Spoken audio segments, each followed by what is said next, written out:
اس سورت کی آیت نمبر 40 یعنی 40 سے بنی اسرائیل سے متعلق جو سلسلہ کلام شروع ہوا تھا وہ پورا ہو گیا، اور آخر میں مسلمانوں کو ہدایت کر دی گئی کہ وہ فضول بحثوں میں الجھنے کے بجائے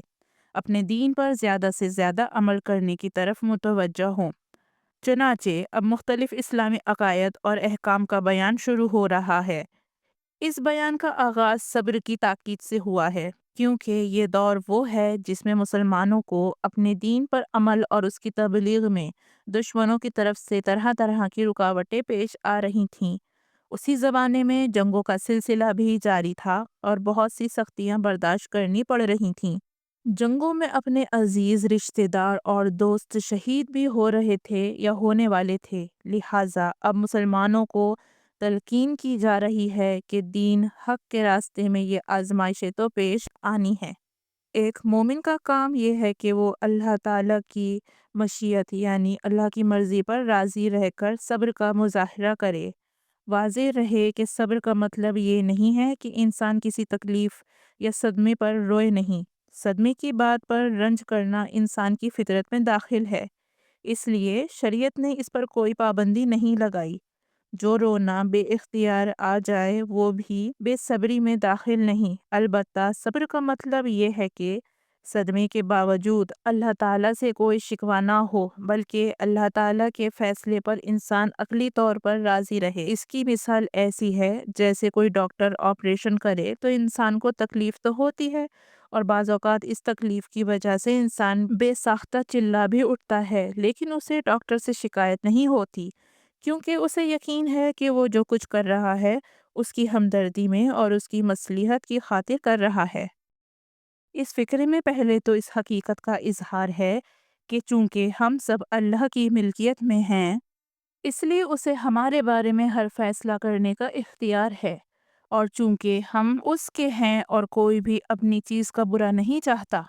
اس لیے ہمارے بارے میں اس کا ہر فیصلہ خود ہماری مصلحت میں ہوگا، چاہے فی الحال ہمیں وہ مصلحت سمجھ میں نہ آ رہی ہو۔ دوسری طرف اس حقیقت کا اظہار ہے کہ ایک دن ہمیں بھی اللہ تعالیٰ کے پاس اسی جگہ جانا ہے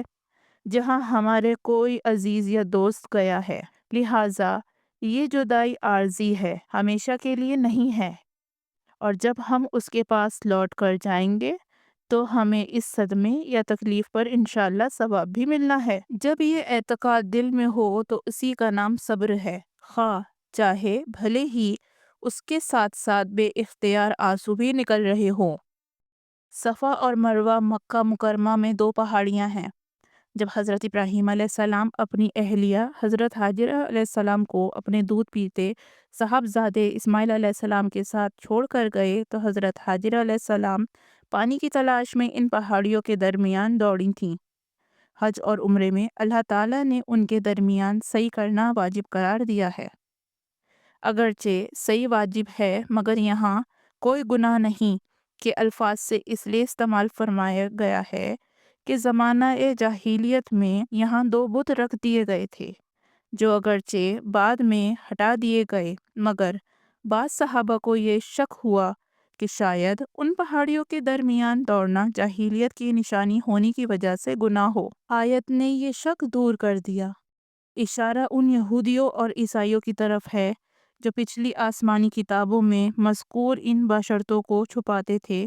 جو حضور صلی اللہ علیہ وآلہ وسلم کے بارے میں نازل ہوئی تھیں۔ اللہ تعالیٰ نے قرآن کریم میں جگہ جگہ کائنات کے ان حقائق کی طرف توجہ دلائی ہے جو ہماری آنکھوں کے سامنے پھیلے پڑے ہیں، اور اگر ان پر معقولیت کے ساتھ غور کیا جائے تو وہ اللہ تعالیٰ کے وجود اور اس کی توحید پر دلالت کرتے ہیں۔ چونکہ روزمرہ ان کو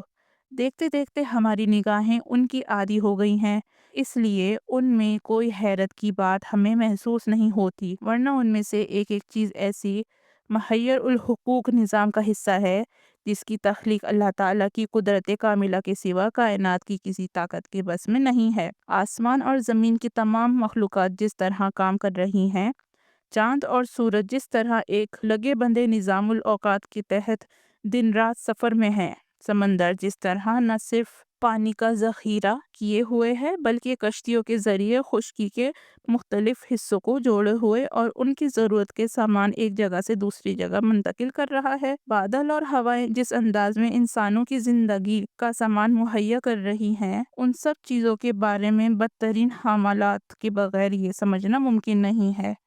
کہ یہ سب کچھ خود بخود کسی خالق کے بغیر ہو رہا ہے۔ مشرکین عرب بھی یہ مانتے تھے کہ یہ سب ساری کائنات اللہ تعالیٰ کی پیدا کی ہوئی ہے، لیکن ساتھ ہی وہ عقیدہ رکھتے تھے کہ ان تمام کاموں میں